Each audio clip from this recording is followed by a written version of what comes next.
Bonjour à tous. Vous êtes nombreux à la salle à me demander comment choisir vos chaussures, que ce soit pour le running, que ce soit pour le fitness. Eh bien aujourd'hui, je vous propose une petite vidéo où justement on va vous aider pour faire votre choix. Et pour ça, j'ai décidé de me faire accompagner par Johan, qui est adhérent à la salle Correspa et qui est également gérant du magasin New Balance à Roubaix. Donc déjà, merci Johan de venir nous aider pour la petite vidéo. La première question déjà que je vais te poser, c'est est-ce qu'on choisit les mêmes chaussures, qu'on soit débutant ou expert? Bonjour Jérémy. Non, en fait, il y a un tas de facteurs qui vont rentrer en ligne de compte dans le choix de vos chaussures. En fait, chaque chaussure est adaptée à chaque sport. C'est-à-dire que quelqu'un qui va faire du tennis, qui va courir, ou qui va jouer au football n'aura pas forcément le même produit pour commencer. Ça, c'est la première chose à savoir. La deuxième chose à savoir, pour répondre à ta question, Jérémy, effectivement, le niveau de pratique va aussi interférer dans le choix du produit. Quelqu'un qui va débuter dans un sport n'aura pas les mêmes contraintes que quelqu'un qui fait du sport de façon intensive. Donc, par rapport à ça, il y a des choix produits qui s'effectuent. Alors du coup, quels sont les critères à prendre en compte pour choisir ces chaussures, Johan? Les critères à prendre en compte sont différents aspects. Il y a 4 aspects. Alors, je vais faire une petite aparté pour vous expliquer un petit peu la marque New Balance avant tout. Oui, bien Je sûr. pense que ça peut être intéressant. New Balance, c'est une marque qui a été créée en 1906 aux États-Unis par une personne qui était en clair orthopédiste. Donc en fait, il y a une vraie valeur ajoutée, une vraie spécialisation de notre marque sur les chaussures. Pour la petite histoire, donc, ce monsieur s'appelait Monsieur Riley, un Américain.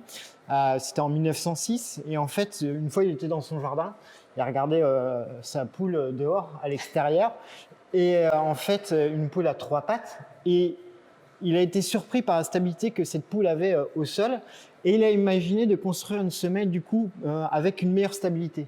Voilà la base de départ et il a appelé une nouvelle balance, New Balance du coup. Et au fil des années, en fait, c'est forcément la technologie a avancé et aujourd'hui, on arrive vraiment sur des nouvelles chaussures qui sont très spécifiques, par exemple une chaussure carbone en course à pied. Voilà pour préciser un peu par rapport à la marque. Maintenant, concernant les produits, en fait, il y a vraiment 4 aspects sur une chaussure. Vous avez un premier aspect qui est ce qu'on appelle la semelle de contact, qui est ici en fait, d'accord. Vous avez différents types de semelles de contact, d'accord, qui sont complètement différentes. Ici et celle-ci. Si je prends ces 4 modèles par exemple, ici on va s'apercevoir que la semelle est assez lisse, d'accord, assez souple également. Donc du coup, ce type de chaussure sera très bien en salle de sport, d'accord. Celle-ci est un peu plus crantée. On remarque qu'elle est un peu plus crantée. Et donc celle-ci, par exemple, pourra s'adapter sur différents types de terrains, que ce soit sur le macadam, salle de sport également, mais également, par exemple, sur des forêts ou des chemins un peu plus accidentés. Si on prend celle-ci, par exemple, on voit que la chaussure est très très lisse. Et celle-là, elle est uniquement faite, par exemple, pour le macadam. D'accord. Et si je prends une dernière chaussure, ici, qui est très très crantée, en fait, si on remarque ici, elle est très très crantée par rapport aux autres. Et en plus, on a un autre concept qui est le Vibram. Alors, le Vibram, c'est un concept qui a été fait pour avoir une meilleure adhérence au sol. Donc là, par exemple, c'est vraiment des produits qui sont faits utiliser pour des chemins en randonnée, par exemple. Tout ce qui est trail, etc. Exactement, trail, chemin de randonnée, ces choses-là. Donc ça, c'est la première chose qu'il faut repérer dans la chaussure, c'est vraiment la semelle. La deuxième chose qu'il faut regarder, c'est la semelle intermédiaire. La semelle intermédiaire, c'est la semelle qui va être entre la semelle de contact et ce qu'on appelle la tige haute. D'accord. La semelle intermédiaire, c'est donc celle-ci. Dans la semelle intermédiaire, en fait, il y a des concepts d'amorti. Il existe autant de concepts d'amorti qu'il existe de marques. D'accord. C'est dire qu'il existe vraiment une multitude de concepts d'amorti. Chez nous, nos concepts d'amorti sont basés sur de la mousse. Pourquoi de la mousse? La mousse, en fait, ça permet d'avoir une vraie bonne stabilité, un vrai confort, vraiment quelque chose qui va être agréable à porter, mais aussi qui absorbe les chocs. Donc ça, c'est la première chose. On a une deuxième catégorie de concepts d'amorti qu'on retrouve sur cette chaussure, qui est le full cell. Le full cell, en fait, c'est un mélange de mousse et de gaz d'hydrogène. En fait, ça permet d'avoir une meilleure relance de foulée et donc d'avoir quelque chose de très dynamique. D'accord. Il y a aujourd'hui, comme je disais précédemment, on va même jusqu'à mettre des plaques carbone dans la chaussure. D'accord. Ici, si on regarde, on a vraiment la couleur de la carbone. On voit bien le carbone justement ici. Exactement. Et donc là, c'est vraiment pour aller travailler sur un aspect très dynamique. Donc ça, c'est la deuxième chose. Troisième chose, comme je l'évoquais juste un peu avant, c'est la tige haute. La tige haute, c'est cette partie-là de la chaussure. D'accord? Donc, on a différents types de matières sur cette tige haute. On a ce qu'on appelle en général aujourd'hui du nylon mèche. Le nylon mèche, c'est une matière qui permet aux pieds d'avoir une bonne respirabilité. C'est-à-dire que quand on fait des efforts, on a une sudation, ça va s'évacuer par ce nylon mèche. La deuxième matière qui est très intéressante, surtout pour nous dans le Nord, c'est les matières en Gore-Tex. Le Gore-Tex, en fait, c'est une matière qui est imperméable. C'est-à-dire que tout en gardant cette respirabilité du pied, on va aussi avoir les pieds au sec parce que quand il va pleuvoir, l'eau va glisser sur la chaussure.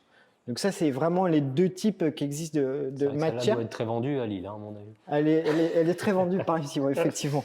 Les troisièmes matières qu'on peut retrouver, c'est par exemple des cuirs, des chaussures en cuir. Je pense notamment aux chaussures de football, on appelle les chaussures en cuir kangourou, comme par exemple sur les anciennes générations, les Copa mondiales. Ouais. Alors on a le même produit chez nous en New Balance 442. Il existe aussi des chaussures en cuir synthétique pour avoir un meilleur maintien de pied, ou des chaussures en cuir, effectivement, pour les chaussures de basket, par exemple. Mais le cuir ne doit pas être très adapté pour le running. Exactement, et j'allais y venir, merci pour la question, Jérémy. Le cuir, en fait, ça ne va pas apporter vraiment une bonne respirabilité du pied. Donc, que ce soit en salle, pour vos séances de coaching, franchement, prenez une paire de chaussures assez respirable pour vous permettre d'évacuer rapidement la sudation. Surtout qu'on compte vous faire transpirer. En plus, donc d'autant plus. Aérez bien les chaussures du coup. Quatrième chose qui est invisible à l'œil nu, c'est un nouveau concept qui existe depuis maintenant peut-être 7-8 ans, qui est le drop. Alors le drop, c'est un peu une notion un peu particulière, un peu compliquée. Pour simplifier, en fait, il y a un conglomérat américain de podologues qui sont réunis il y a quelques années et qui ont trouvé l'idée de refaire courir les gens pieds nus pour avoir des foulées type bébé. D'accord? C'est-à-dire qu'au départ, quand on est bébé, on n'a pas de voûte plantaire, on court assez à plat et donc plutôt sur l'avant du pied, ce qui peut éviter les blessures. D'accord? Donc ça, c'est vraiment typiquement, on court avec le pied à plat. Depuis de nombreuses années, en fait, on avait tendance à courir avec des chaussures dont l'inclinaison est assez importante, puisque en général 10, 12, voire 15 mm, d'accord? Si on prend la différence c'est une mesure qui prend la différence entre l'avant du pied et l'arrière du pied. C'est-à-dire que l'inclinaison, de la même façon par exemple qu'une chaussure talon aiguille chez une femme, est d'une inclinaison de 15 mm. D'accord. Donc ça, c'est une nouvelle notion qui est apparue il y a quelques années. Et donc là, il faut faire attention aussi parce que par rapport à son positionnement de pied au sol, on va avoir plutôt tendance à prendre des drops bas ou des drops élevés. Par exemple, quelqu'un qui a des problèmes de tendon d'Achille, on va plutôt partir sur un drop élevé.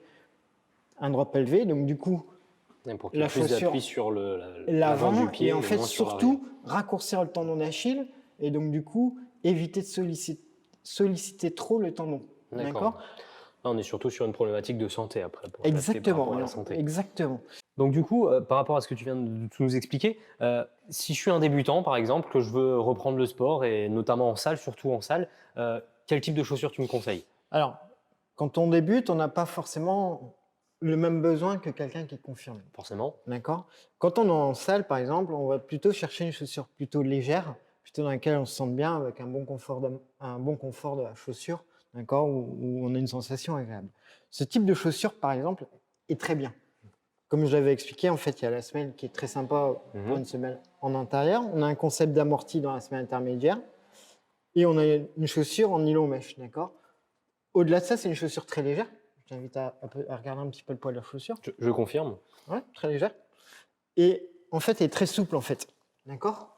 Donc, cette souplesse, en fait, ça permet en fait, d'avoir différentes positions de pied au sol, d'être libre, de sentir comme dans un chausson, finalement, et donc, du coup, d'avoir une bonne sensation. Donc ça, c'est largement suffisant pour commencer. C'est un bon compromis pour des exercices au sol et des exercices sur machine. Ou en machine, sur du vélo, tapis. Ça, c'est vraiment un très bon produit.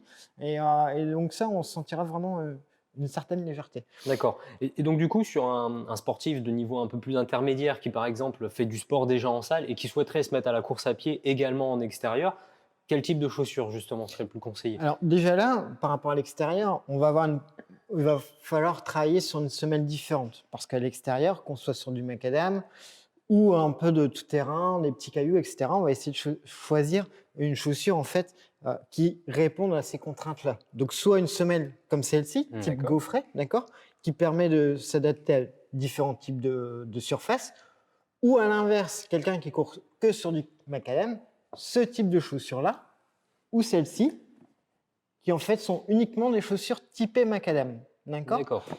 L'autre différence par rapport à ces produits, c'est que c'est des produits qui sont, en tout cas sur celle-ci, un peu plus rigides. C'est-à-dire que la coque ici est un peu plus rigide, qui permet d'avoir une meilleure stabilité au sol.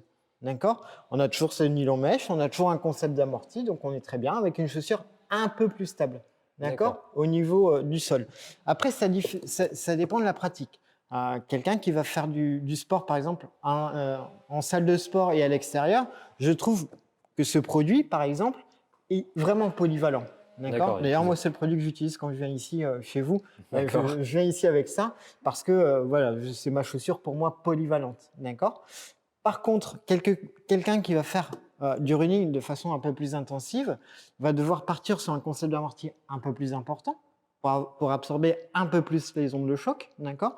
Et donc, dans ce cas-là, on va partir sur cette gamme de produits-là où en fait, on a plus de matière, plus d'amorti, et donc du coup, ça limitera beaucoup plus les ondes de choc au sol. D'accord.